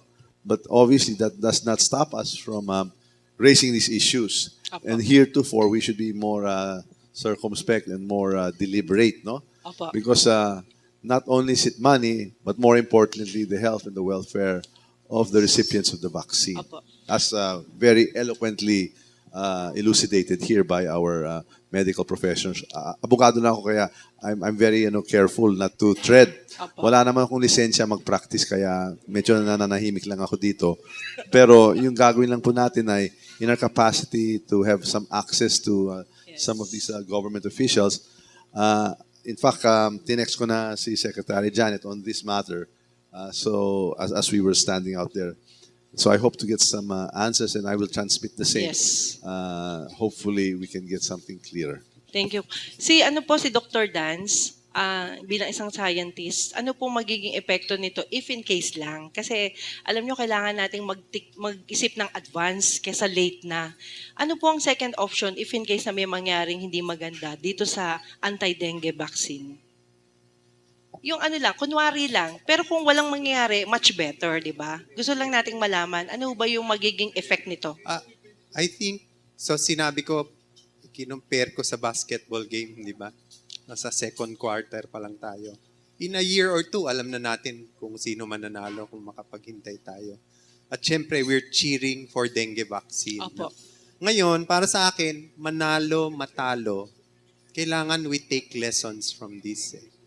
So, ang isang malaking sa akin lesson dito, sa paggagawa ng policy, dapat hindi lang panay experts ang tinatanong. No? Kailangan nagtatanong din, hindi yung expert lang sa sakit, Opo. kundi merong experts na epidemiologists, may experts sa public health, may experts sa statistics. No? Halimbawa, alam nyo, nag-meeting kami with the scientists of Sanofi. Tatlo sila from Singapore. At marami kaming pinagtalunan kasi marami silang pinapakitang statistics na safe ito na pinagdududahan namin. Pero nung dumating sa bottom line, ito yon. Opo. Tinutuloy niyo yung study, therefore may duda pa. So, Kasi kung wala ng duda, wala na. unethical yung study na yan. Opo. So, sa makatuwid, para sa in general po, pag nagdesisyon ang World Health Organization regarding sa matter na ito, safe na tayo. Ang aking prediction ba ng ano bang sasabihin ng World Health Organization, no? Unless meron silang unpublished data, kasi yun ang isang lamang ng SAGE. Pag meron silang kailangang analysis na wala naman sa journals or data, pwede nilang hingin sa mga company. Opo. So, pero kung ang pagbabasihan lang yung published data, I think wala silang pwedeng abuting ibang conclusion, kundi ito. We need more studies. Thank you very much. Sir, I'm Mylene Aurelio from Health and Lifestyle Magazine. Sir, nung sinabi nung WHO na ituloy nyo, susuportahan namin kayo, nung ni-raise nyo po kay Secretary Garin tong issues na to, ano naman po yung response niya and bakit po parang itinuloy pa rin po nila? So I think ang interpretation nila, not just Sec Garin but the team developing this program, their interpretation was it's already recommended by the World Health Organization. No? Kasi merong ambiguity in the language used. Ikaw ba pag binasa mong World Health Organization supports the anti-vaccine program, Ano bang iintindihin mo ron? Di ba? Pero ang ibig sabihin ng World Health Organization, hindi namin to recommended. Kayo ang nag-decide nito. Pero kung yan ang inyong decision, tutulungan namin kayo. Diba? Ibang-iba yung we recommend it sa we support it. If you read the details of that press conference, you'll find out that there's a subtle ba yun? There's a not so subtle, important difference between WHO recommending it and WHO helping us with what we decide to do. Explain, because the WHO, Pakilakas lang po. ang WHO is an independent agency and it works closely with governments, with state parties. So it only can recommend, but it cannot impose unless there is an outbreak, no? Unless there is a harm is on the way. Pero sa aspeto na ito, prerogative ng bansa, in this case yung Pilipinas, para mag-define ng ano yung stringent measures para masigurado na una, hindi tayo magsasayang ng pera. Pangalawa, nakukuha natin yung pinakamagandang vaccine na nasa merkado. So uulitin ko, yung danger na makukuha dito, at yun nga yung sinasabi ng WHO, wala pa kaming rekomendasyon, pero kung gagawin nyo, susuportahan namin kayo. Kasi sino ba naman ang may hindi gusto na magkaroon na ng vaccines? Hindi lang isa, pero madaming vaccines on dengue na available sa merkado. Mas marami kang mapagpipilian, lalo na sa isang bansa na, yun na nga, medyo mahirap na medyo mayaman kagaya ng Pilipinas. Pero yung pera kasi na yun, yung 3 bilyon na yon, marami siyang pwede pang magamit. Lalo na isang vaccine pa lang yung pinag-uusapan. Pangalawa, lalo na hindi pa natin sigurado kung epektibo siya at saka kung walang pahamak na magagawa in the long run. So yun yung mas concern. At dito, ang mayroong desisyon nito ay yung bansa mismo. So hindi na labas na ang WHO doon, Melo.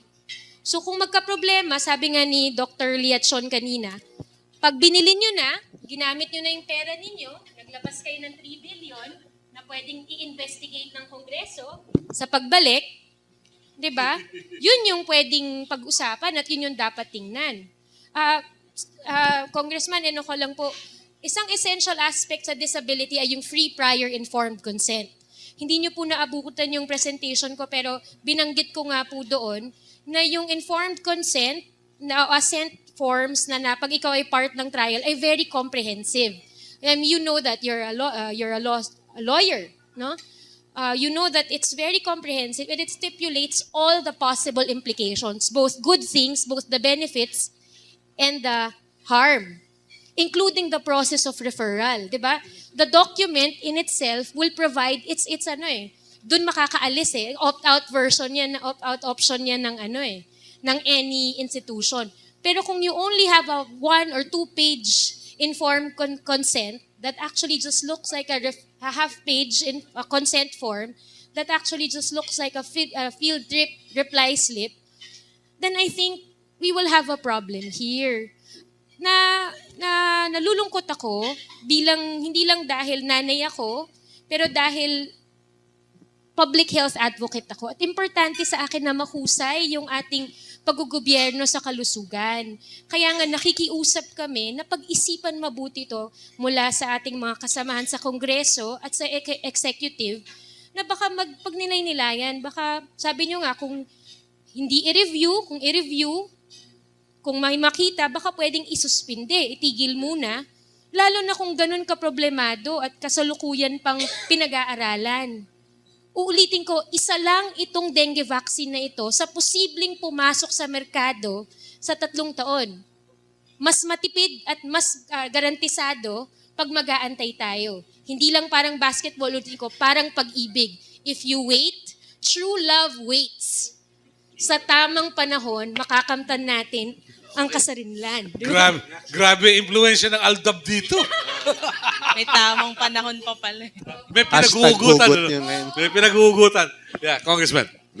Actually, even in my advocacies, I'd like to basically say you're on the right path because even for my advocacy for this particular law, had I not resorted to the media, to create that awareness and to inform and shine light on the issues. Perhaps baka nabito din yung PWD ko. Kaya tama yung ginagawa niyo po. And of course, you always resort to public opinion.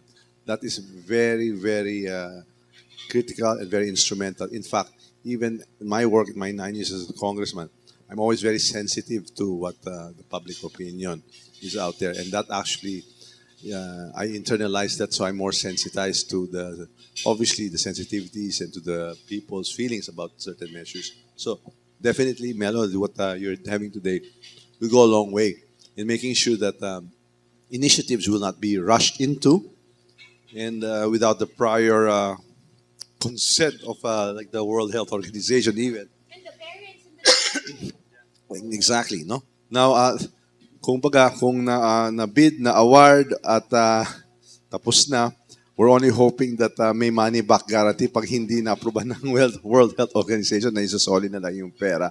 Pwede natin isoli yung vaccine. But for the time being right now, we'll just hope and pray that all goes well in the approval process, no? But let it not be mistaken that henceforth heretofore, we should not preempt the processes, no? That would safeguard the health and welfare of our children, our future. Medyo mukhang napabilis ito masyado. For whatever reasons there are, they should never be more important than the health concerns of our people, especially the youth. So we're one with you, and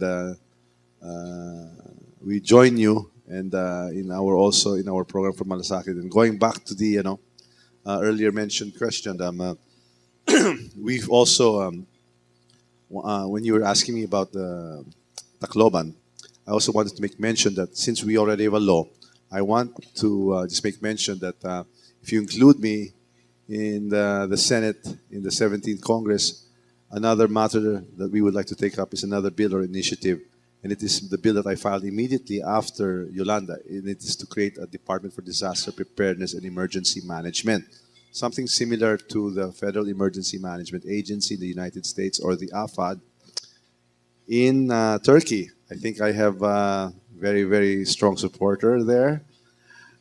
No biases, but it's just that it is not a novel idea. It is not something I conjured up on my own. No, it's an offshoot of the experiences of Yolanda.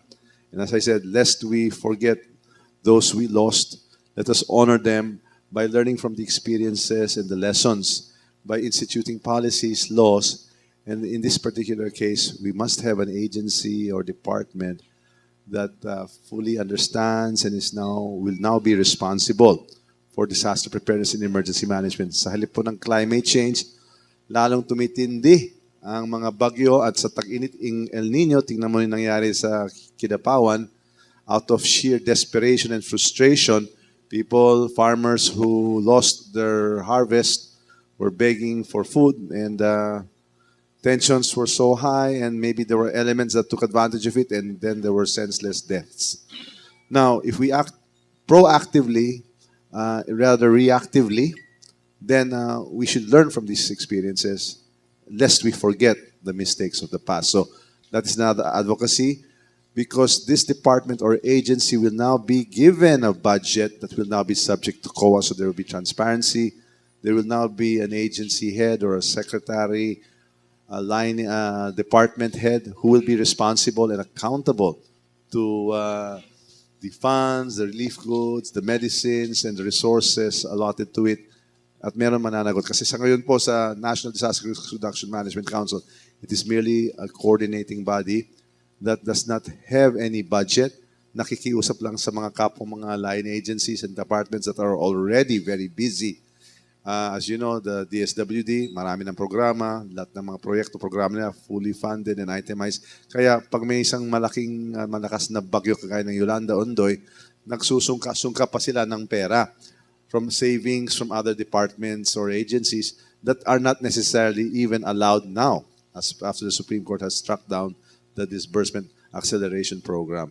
So definitely there should be a department with its own budget. Yung may namumuno dyan na may karanasan, kakayanan at may malasakit for this. Because we see it, hindi lang sa typhoon season, pero dito sa tag-init, ang daming ay napeperwisyo, ang dami rin na namamatay dahil sa starvation na rin, kaya senseless deaths. Okay. Parang hindi ko narinig kay Manny Pacquiao yung ganitong linya. No? Anyway, Sa akin. sige. Please. Doon po kay Doc Dan sa tsaka advocacy tsaka kay Kong. Yes, please. Sa kanila tatlo. Opo. Ako po si Pat Santos, isang mamamayag ng Daily Tribune. Ito po yung tanong ko. Sir, being a scientist tsaka doctor, ano po yung worst case scenario na maaaring mangyayari if it fails, fatal ho ba sa mga bata na hindi na ipapaliwanag dahil wala pang malinaw na study? Sa pananaw niyo po, pagtatansya niyo, meron ho bang ingredients na maaaring makapinsala sa pag-iisip o sa senses ng mga bata, yung growing up stage nila? Pwedeng ikamatay ito at saka hindi to ngayon lang nangyari. Opo, long Kaya term. nga kami nangangamba. Hindi lang ito ang first time na baka magkaroon ng fourth quarter rally. Yun nga po. Maraming gamot na lumabas sa merkado tapos a year later tinanggal ulit, no? Kung natatandaan nyo yung Vioxx ba? In the market for 3-4 years. Tapos nalaman natin na nagiging sanhi pala ng heart attack at stroke. No? So ngayon, may class action suits against the drug company that produced it. Merong NK-nide and flecainide, clofebrate, ang daming gamot na nilagay na dyan, tapos nalaman later na kamamatay pala, pull out ulit, and then followed by class action suits against the drug company. Tinanong ko po kasi yan, mga bata, formative years sila yan Maring masira yung growing up, yung mga genes or whatever. Bilang ordinaryong tao po at parents. Kung sakali pong ganon, meron po ba tayong gamot ang gobyerno na pwedeng i-counter yon yung magiging side effect? Meron na rin bang study to counter that worst effect na it So may ang happen? worst effect, severe dengue na nakamamatay. Okay? Ngayon, ang isang dahilan na bakit tayo naghahanap ng bakuna kasi wala pang talagang gamot na para dun lang sa dengue, no? Pag nagkaroon na, ang ginagawa natin pag nagkaroon ng dengue ang isang bata o isang adult, nibigyan natin ng dextrose, kino-confine natin, pampababa ng lagnat, no? Supportive lang ang nabibigay natin. So wala pang ngayon hindi naman bihira naman yung meron din pero siguro less than 1% ang namamatay from dengue fever, no? Mga 0.5% ang Yung long-term pong effect sa bata, na yung paglaki, medyo meron ba silang... Siyempre, kung ganon, nagkaroon ka ng whatever? severe illness pag bata ka, kunwari nag-arrest ka at nakulangan ka ng blood sa brain, Meron naman pwedeng magkaroon ng long-term effect yon. So mas slow down yung mental and physical development, no? Sana hindi naman mangyari, pero Nga kung po, ang sabi niya, tinatanong mong third quarter, Oo.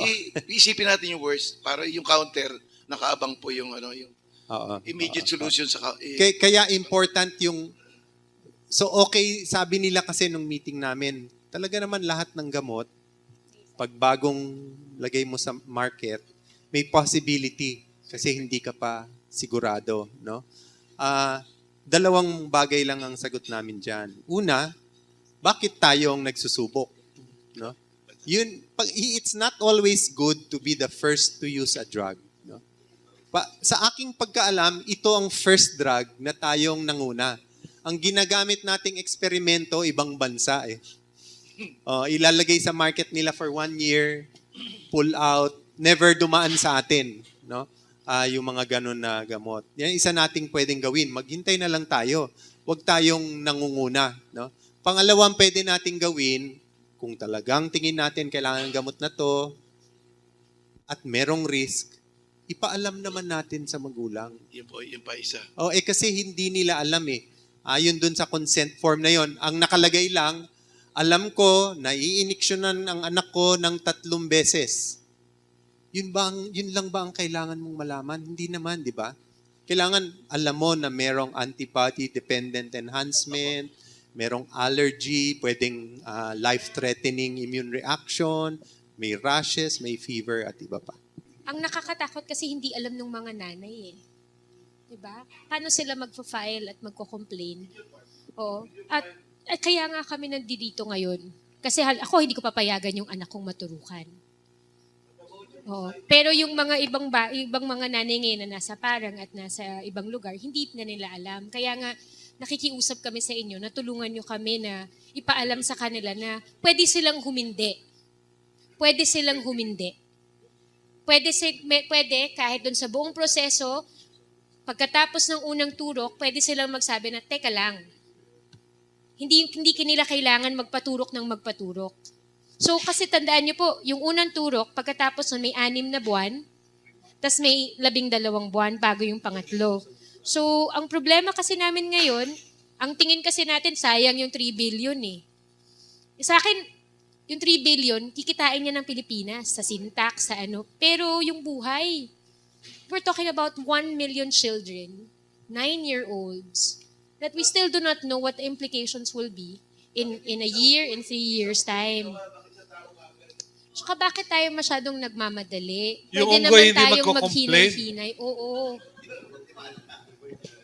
Ang nakakatakot, parang ginagawa nilang tinatrato nilang unggoy na hindi nagko-complain ng mga tao kung ganoon. I think dapat tungkulin nyo yan.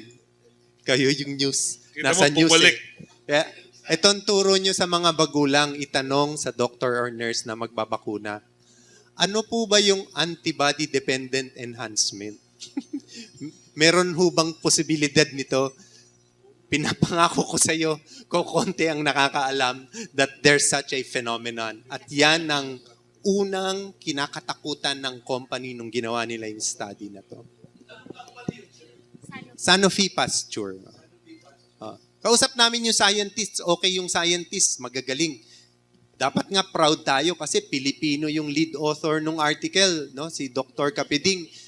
Sa scientific community, bawo kami and we're all proud. Ang problema natin hindi yung science. Ang problema natin, converting science into policy. Hindi ko po alam. Ang kulit mo. Okay. Next. Good morning po. Linggoy Alcuaz of Opinion. Ang tanong ko po ay tungkol sa senior privileges in relation to the senior card. Unfortunately po, ang practice ko po, yung aking senior card, dala-dala ng misis ko palagi dahil siya po ay nagda-dialysis at nakakabili siya ng gamot, hindi lang para sa sarili niya, kundi para sa akin, sa NKTI. Ngunit, gusto ko lang ipaliwanag sa inyo na sa likod ng aking Quezon City senior card, yung isa sa mga pribileyo na nakasulat doon ay libreng testing sa government hospital. Ngunit, sa NKTI, hindi po ina-honor yun dahil sila po daw ay hindi government hospital. Sila po ay specialty hospital. Hindi sinabi sa akin na sila po ay isang private foundation hospital. Ang sinabi sa akin, sila po ay specialty hospital. Kung sinabi nila at pinaliwanag nila na sila po ay private foundation, maaring maintindihan ko. Pero nung sinabi nila na sila ay specialty hospital, pero sila po ay government hospital, at ang perception ng karamihan, ang NKTI, Lung Center, Heart Center, etc. ay public hospitals, bakit po nananatili isang sitwasyon na ako po ay nakakuha na ng 2 senior card na ang Quezon City Hall ay across the street from NKTI at pinapabayaan natin libo-libo, milyon-milyon siguro na nakakahawak ng senior card ng isang bagay na pinapangako, maaring wala sa batas, pero nasa card ay nananatili. Yung pong tanong ko kung sino sa inyo makasagot. You know this more, there's a bill right now on the privatization of, I think we have a representative here, he left already, who can answer it best. Ang siguro yung aspeto lang na because yung stipulation ng Quezon City senior card, kadalasan yun yung sa Quezon City General Hospital. Yun yung stipulation nila doon. Kasi meron silang locally run na hospital. Hindi po. May I correct you? Wala siyang sinabing Quezon City General Hospital. Ang sinabi niya, government hospital. Opo, naiintindihan ko nga po yun. Pero in terms of practice, ganun po yung intindi. Kadalasan ng mga facilities. So, sineseparate po nila yung locally run, yung LGU run, doon sa national run. Doon sa specialty hospital, baka yung iba yung mas makakasagot para sa akin doon, na mas may expertise, help. Andiyan ba si Ted? Di na raw siya, ano eh. Mamaya, tanungin natin. If he's the best person to answer. Please join us.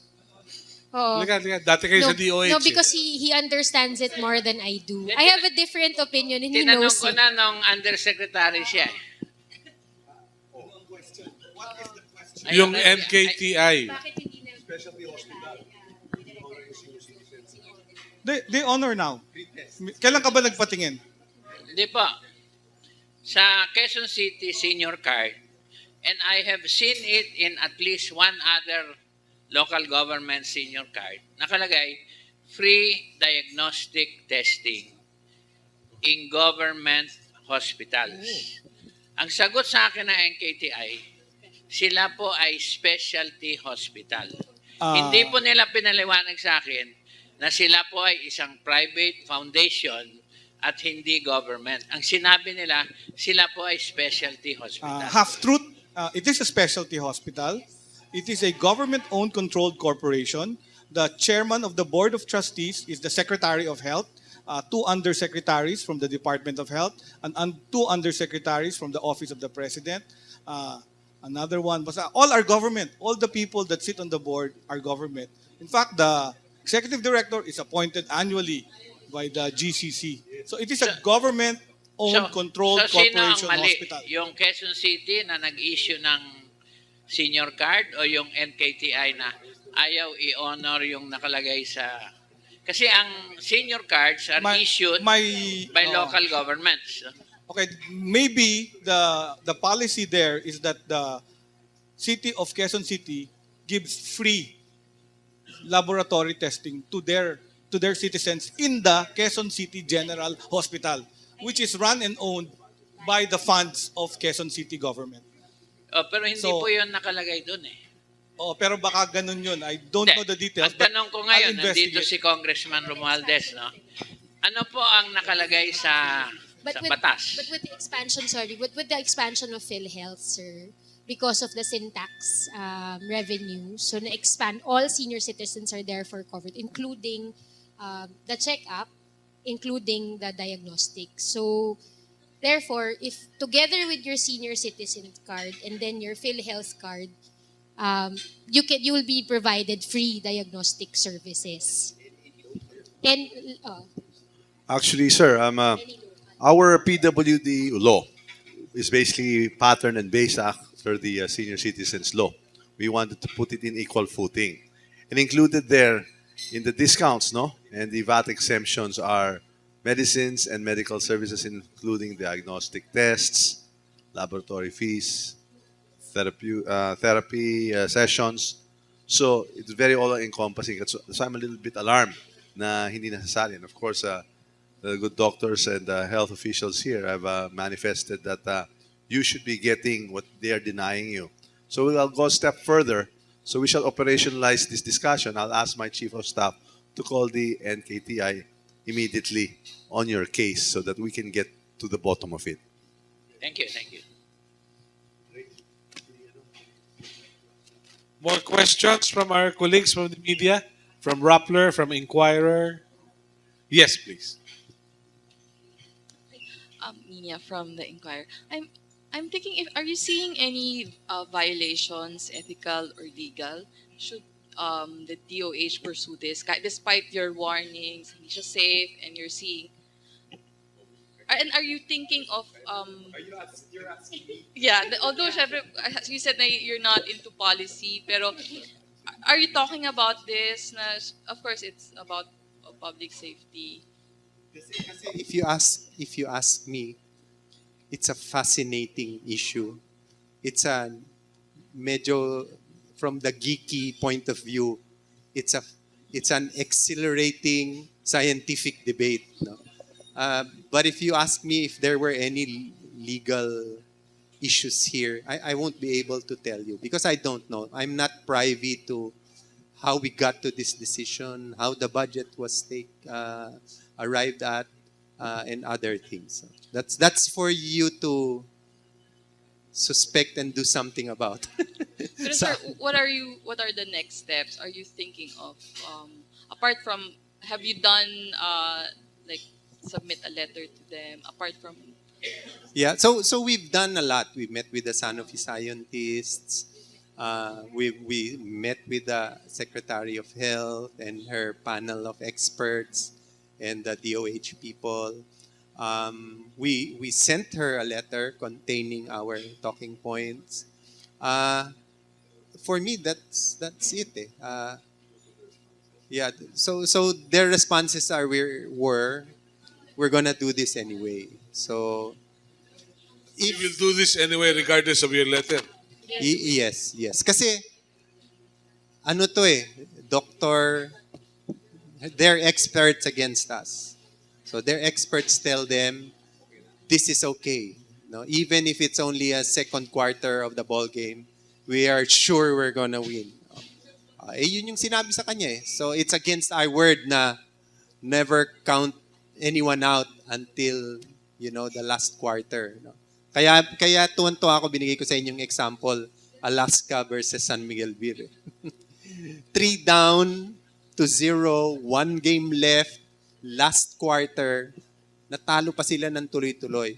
And as I pointed out, this is not the first time. If this happens, and I hope it doesn't, this won't be the first time if this happens and the worst event turns out. Sorry, ako 2 things lang, ma'am. Siguro I speak in behalf also of Josanna and myself. The first thing is the waste of resources. So funds is really, we're talking about 3.5 billion pesos. And how the funds were acquired, we still do not know. So I think that's the first problem. And that has implications on our institutions and our checks and balances.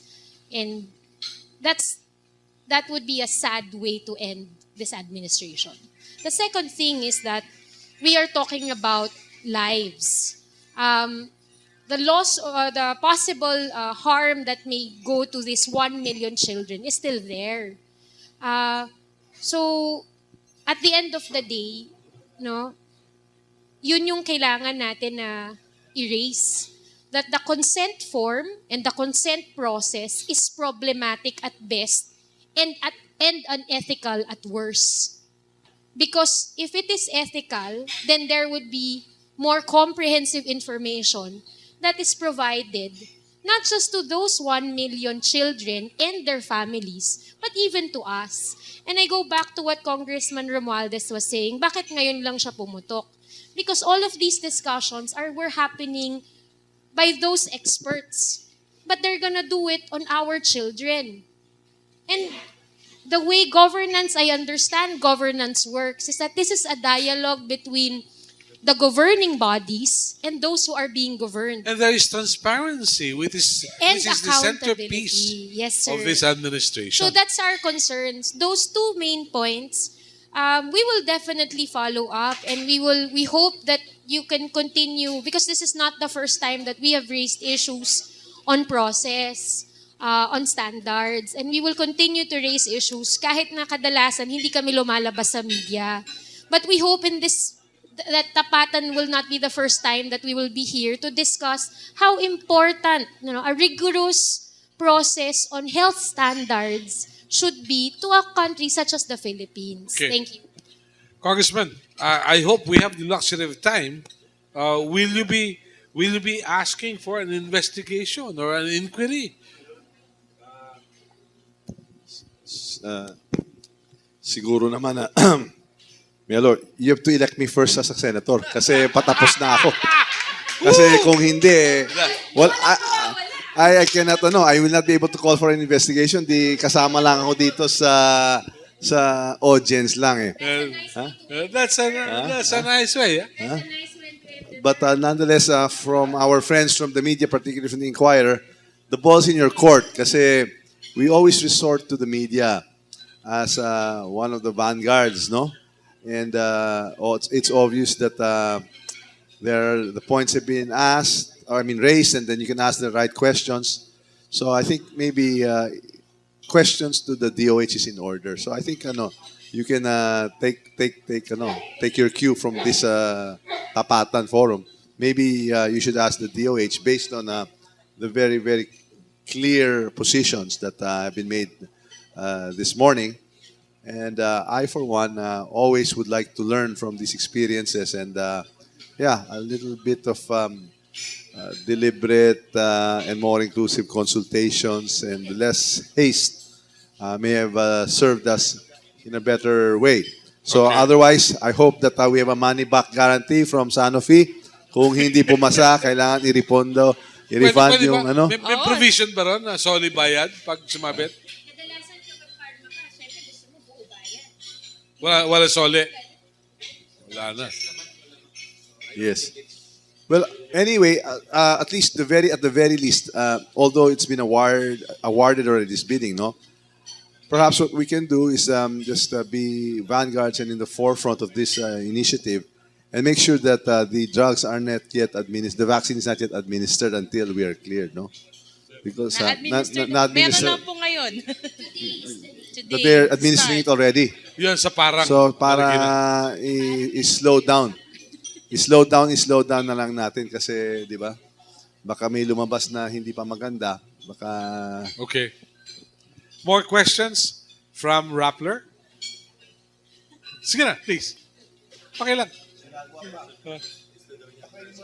Sige na. Para we can wind this up, okay? Sandali lang. Yes, madam. Mamaya na. Exclusive, ha? Okay. No more questions? So I'd like to follow up. Sige, please. Gusto ko lang malaman kay kung may karapatan ba kami na mag-announce ng yung gano'n na itigil muna hanggat maaari. Kasi hindi natin alam kung... We live in a democracy. You have all the right to voice your concerns, your opinions based on the facts that have been already discussed here. So, and this is the best forum and venue because you have all the members of the media before you. If you want to express your concerns, that is your prerogative and your right. Of course. Diba? I mean, I myself have already posed the question to our secretary, and I'm awaiting her answer as well. Thank you. All right. Brief closing statements. Doc, what will happen? What are we to do? I think, alam nyo, ang daming galit sa amin. Ang daming sumama ang loob. Kasi ang kine-question namin, mga colleagues din namin.